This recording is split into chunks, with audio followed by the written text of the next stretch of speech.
Nadia, bueno, estamos transitando noviembre y dentro de una de las fechas importantes sería, ¿no?, históricamente recordar de alguna forma lo que es el voto femenino.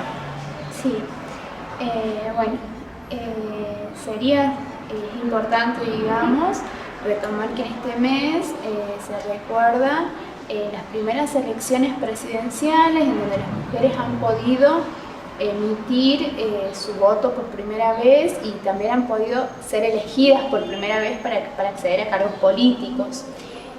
Podemos decir que esto se da en las elecciones presidenciales de 1951, si bien tenemos esta ley que se sanciona en 1947, la ley 13.010, conocida también en algunos ámbitos como ley Evita, podemos decir.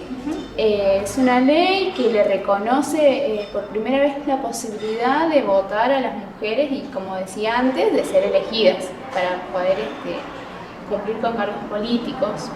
Esta ley es el producto de una larga lucha del movimiento feminista en ese entonces, de las llamadas sufragistas que vienen desde Europa en el siglo XIX generando este movimiento, y en Argentina se empiezan a manifestar desde 1907, se empiezan a movilizar. Tenemos una gran referente que es Julieta Lanteri, que es una de las primeras impulsoras de toda esta movida. Si bien tenemos en estos inicios, en esta primera década de 1900, la ley se empeña que reconoce el voto universal. Claro. Este voto universal era solamente para varones. De ser universal tenía en realidad muy poco, ¿no? Y excluyendo nuevamente a las mujeres, que en ese entonces teníamos, ¿no?, esta visión conservadora, patriarcal, machista, de entender que las mujeres tenían que estar en su casa, atendiendo a sus hijos y cocinando, o sea, cumpliendo con las tareas del hogar. Quedaban excluidas de la participación en la vida política, en la vida pública, que es por ahí, refleja mucho, ¿no?, estos grandes paradigmas de este sistema patriarcal que hoy sigue vigente también en muchas prácticas, en la sociedad en general. Este movimiento de mujeres va impulsando a lo largo de estos años esta lucha por el sufragio femenino, por el sufragio de las mujeres, claro, digamos. Llega Eva Perón en 1947 y es como la gran impulsora en esos tiempos de poder llevar el proyecto nuevamente al Congreso, que había sido presentado en oportunidades anteriores, pero no había tenido tratamiento. Cuando llega Eva Perón empieza toda una movida también dentro de la política de esos tiempos, y se logra que el proyecto llegue a ser tratado. Tengamos en cuenta que llega a ser tratado en un recinto de hombres, claro, en donde hombres discutían nuestra participación política. Eso también, quizás si nos remontamos a archivos fotográficos, sobre todas las cosas, vamos a observar como única figura, ¿no?, femenina, la presencia de Evita rodeada por hombres. Tal cual.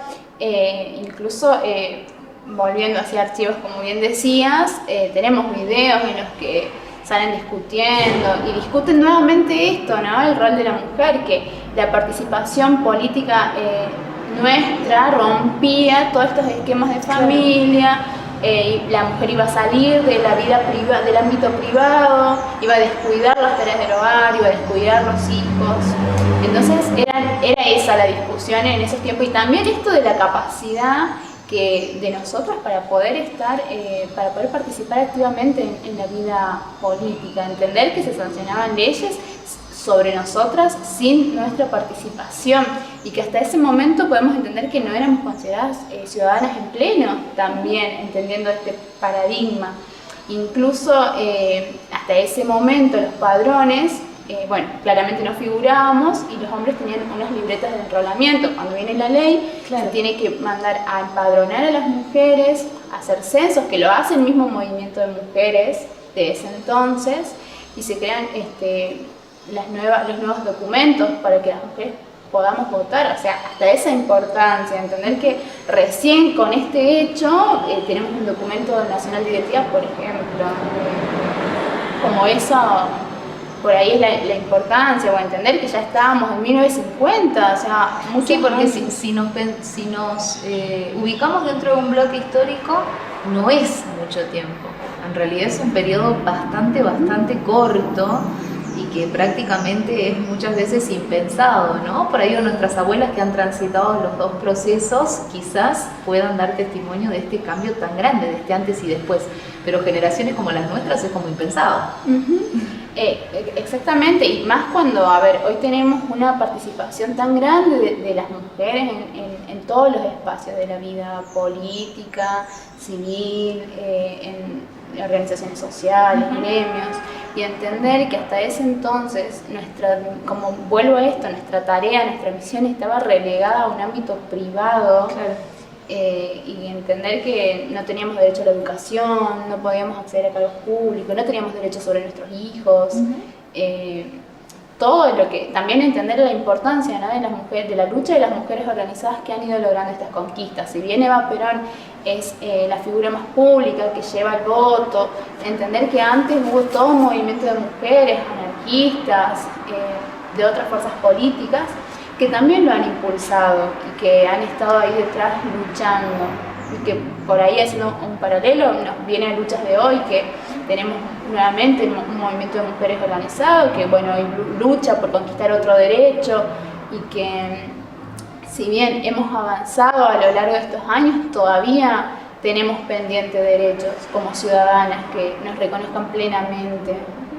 No, y también si pensamos quizás en las estructuras de poderes actuales, hay una participación muy por debajo, ¿no?, en porcentajes de lo que son los espacios realmente de toma de decisiones y de espacios políticos.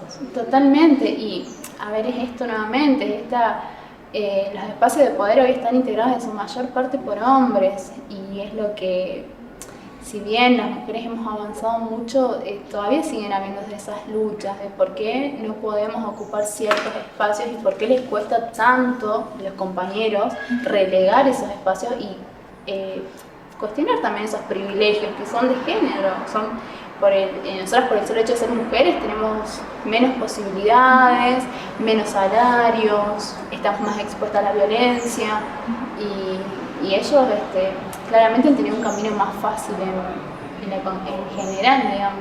Nadia, si tendríamos quizás que compararlo con la situación de los países más cercanos, nos vayamos quizás a solamente Latinoamérica, ¿qué puede llegar a haber estado sucediendo en aquel momento, en 1951, en todo el bloque latinoamericano, y por ahí qué está sucediendo actualmente, como para ir cerrando? Y bueno, en Uruguay, por ejemplo, en la Constitución ya de 1918 lo incorporaban al voto femenino. Y por ahí, si hacemos el paralelo, tenemos un Uruguay que hoy sigue estando un paso adelante en la conquista de derechos frente con respecto a mujeres, digamos, Todo por ejemplo, de género. Uruguay hoy tiene el aborto legal, entonces por ahí, haciendo esos paralelos, en Latinoamérica igual ha costado, en esos años 1920, 1930 se va conquistando de todas maneras este derecho, en Ecuador, en Brasil, en Perú, pero también es el fruto de estas luchas, y yo entiendo que es la réplica también de estas luchas que ya venían de Europa, de otros movimientos grandes. Existe mucha documentación, películas que retratan toda esta lucha que han tenido las sufragistas, justamente, y que también se enmarca dentro de la primera ola del feminismo, esta lucha por el voto. Que bueno, después es como decimos, vamos por una lucha, pero siempre nos queda pendiente. Y quizás es la historia de las mujeres, ¿no? Seguir todo el tiempo luchando, remando para los derechos que aún nos faltan conquistar y que nos reconozcan, para tener realmente una igualdad real, hablamos siempre, porque tenemos leyes que nos reconocen la igualdad, pero en los hechos siempre seguimos estando un paso atrás. Y es claro con esta lucha que hoy es actual, que es la del derecho a interrumpir voluntariamente el embarazo. Que seguimos estando ahí luchando por una ley que nos pertenece a las mujeres, pero nos pertenece por el solo hecho de la autonomía. Pero bueno, aún hoy luchamos porque hay una sociedad que todavía piensa que puede decidir sobre nosotros. Bueno, entonces vamos por esas luchas. Bueno, muchísimas gracias, Nadia. Muchas gracias a vos. Muchas gracias.